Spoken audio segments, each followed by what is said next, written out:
hummingbird probably just expects something wacky to walk out the door at any moment. But they're happy as long as they're getting fed. I have hummingbirds that come every single day. My favorite hummingbird of all, his name is Noddy. He has a little deformity on his beak that looks like a knot. He would honestly show up once every 5 minutes. You've seen me in some of my wackiest costumes. He's a really hungry bird.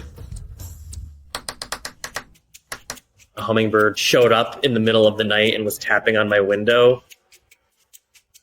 It's not normal behavior for a hummingbird. She was getting really fatigued, so I fed her sugar water. Since it was dark outside, I didn't want to let her go. She would potentially just fly right back into a window.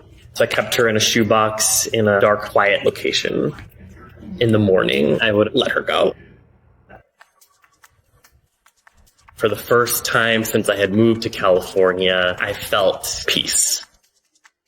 It snapped me out of this funk that I was in, and it spurred my curiosity in this little creature that had flown up 4 stories.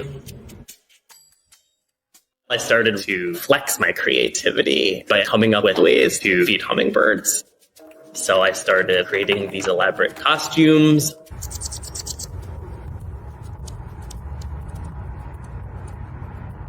I really wanted to attract as many as possible.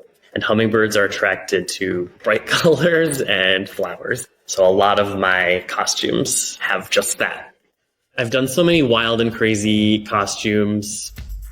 Now it's become this alter ego of mine that I've created where I am their hum daddy. Since this happened, my infatuation with hummingbirds led to a lot of good things.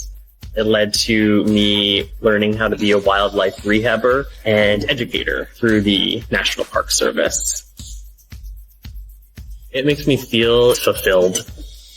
I also then got married and we bought our very first home. I have new hummingbirds that I feed.